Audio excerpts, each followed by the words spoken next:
आगे बढ़ते हैं, माफियाओं की बात कर लेते हैं। माफियाओं को मिट्टी में मिलाया जा रहा है, इस पर क्या कहेंगे आप? हाँ, एक माफिया तो अभी जिनको इतना लंबे का समय का टाइम दिया कि भाई आराम से सेटल कर लो, डरा दो, परिवार को धमका दो, परिवार से किस तरह से जो है बातचीत कर लो, सेटिंग कर लो कि आपकी जान बच जाए। कौन से माफियाओं की बात कर रही है? आपने इसे भय की राजनीति, आपने इसे भय की राजनीति नाम दिया, लेकिन आपको नहीं लगता कि कानून व्यवस्था बेहतर हुई है पहले से? बहुत बेहतर हुई है। अब आपको अगर जानकारी हो, इतनी बेहतर हुई है कि अब पुलिस ही चांदी लूटने लगी है। अब 50 किलो चांदी पुलिस ही लूट लेगी, बताओ। और पुलिस अपहरण में है, एक आईपीएस अपहरण में, और वो फिरौती मांग रहे हैं। और अभी अभी मैं फिर कह रहा हूँ, जो अच्छा काम होगा उसका हम लोग समर्थन करेंगे।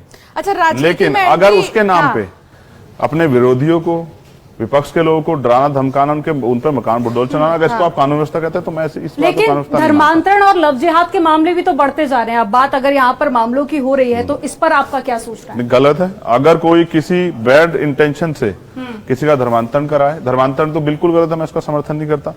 लेकिन अगर लव जिहाद की बात आप करें, अगर कोई बैड इंटेंशन से कोई ऐसा काम कर रहा है, उस पर सख्त कार्रवाई। लेकिन अगर कोई प्यार कर रहा है तो उस पर कार्रवाई का मामला मैं इसको गलत मानता हूं। और किसी को कोई अधिकार नहीं। कल मैंने एक वीडियो देखी हमारे सहारनपुर की, एक महिला, एक बच्ची और एक लड़का है, उनकी आइडेंटिटी उसको जो है ना वो ओपन कर देती, उसका मुंह से मास्क निकाल लेती। आप भी बच्चियां हैं, आप सोचो कोई इसके किसी को जो है निजता का कैसे उल्लंघन कर सकता है? वो बालिग है, आप कौन होते हैं उसका मास्क नोचने वाले? आप उसकी फैमिली चेक करेगी। अगर वो अपराध कर पुलिस कार्रवाई करेगी, आप कौन होते हैं भीड़ बन के पीटने वाले? आपको किसने अधिकार दिया? ये सब दोनों तरफ है। चंद्रशेखर जी, ये दोनों तरफ है। मैंने कुछ मुस्लिम बच्चों की वीडियो भी देखी जो इस तरह लड़कियों को कर रहे हैं, और मैंने कुछ हिंदू बच्चों की वीडियो भी देखी जो इस तरह कर रहे हैं। मैं दोनों खिलाफ। चंद्रशेखर जी, देखिए, धर्मांतरण की बात क्योंकि हो रही है और धीरेन्द्र शास्त्री तो आप सुन ही रहे हैं उनको, तो उनकी इस सोच को, हिंदू राष्ट्र वाली सोच को से आप कितना इत्तेफाक रखते हैं? बस ये बहुत अच्छा सवाल किया आपने। क्या आप संविधान के खिलाफ हैं? यही मेरा सवाल। नहीं, अभी आप संविधान की, मैं तो नहीं, अभी आप संविधान के बारे में मुझसे पूछ रहे थे, यूनिफॉर्म सिविल कोड पे। मैंने पूछा आप इससे इत्तेफाक मैं क्या कह रहा हूँ? देखिए, ये भारत है ना, सेकुलर भारत, ये इसकी पहचान है। अनेक धर्म, अनेक जातियां, सबकी अलग परंपरा, सब कुछ। आप हिंदू राष्ट्र कैसे बना दोगे? और वो हिंदू राष्ट्र का एजेंडा क्या है आप पे? एक बड़े, अब हमने तो सीजीआई साहब को सुना, उन्होंने कहा आप एक हिंदू गांव भी बना के दिखा दो, उसकी क्या विविधताएं होंगी, उसको किसको क्या अधिकार होंगे, यही बता दो आप। उसमें कौन ऊपर बैठेगा, कौन नीचे बैठेगा, कौन शासन चलाएगा, कौन जो है सुरक्षा करेगा, यही बता दो। तो कोई एजेंडा नहीं है, सिर्फ राजनीतिक एजेंडा और कुछ नहीं है। और एक सेकंड, देश के प्राइम मिनिस्टर हिंदू हैं, बहुत सारे स्टेट में चीफ मिनिस्टर हिंदू हैं, प्रमुख सचिव से लेके बहुत सारे अधिकारी हिंदू हैं। और कौन सा हिंदू राष्ट्र बनाना है भाई? जो सबको प्रतिनिधित्व देना पड़ेगा ना, वरना तो फिर अगर एक ही विचारधारा के सब लोग हो जाएंगे, सोचो इस पूरे न्यूज रूम में अगर एक ही विचारधारा के लोग हो जाएं तो दूसरे लोगों की तो बात ही नहीं होगी ना।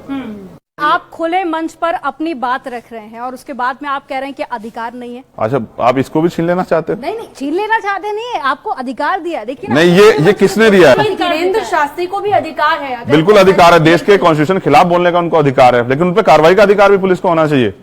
लेकिन ऐसा कुछ नहीं कहा उन्होंने। अब देखो, सरकार उनको बचा रही है। जिस दिन सरकार उनके एंटी आ जाएगी, कभी भी नहीं बोलेंगे, फिर सरकार के साथ बोलेंगे। मैं जानता हूँ सरकार के रट्टा। अच्छा, एक मुझे आपका बयान याद आ रहा है, काफी पुराना है, शायद आपको याद हो ना हो। आपने एक बार कहा था कि मैं नेता कभी नहीं बनना चाहता, मुझे कार्यकर्ता की तरह काम करना है। लेकिन अब तो आप एक बड़े नेता के तौर पर ही जाने जा रहे हैं। देखिए, जानने को तो अभी भी तो आप एंकर हैं, लेकिन क्या इसके बाद आप बेटी नहीं हो किसी घर में जाके?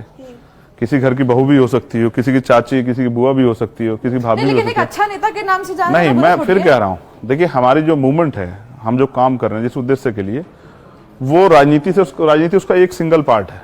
जब हम सामाजिक परिवर्तन की बात करते हैं कि चाहे जेंडर के आधार पे हो, चाहे वो जाति के आधार पे हो, धर्म के आधार पर, गैर बराबरी नहीं होनी चाहिए, चाहे वो आर्थिक आधार पे हो।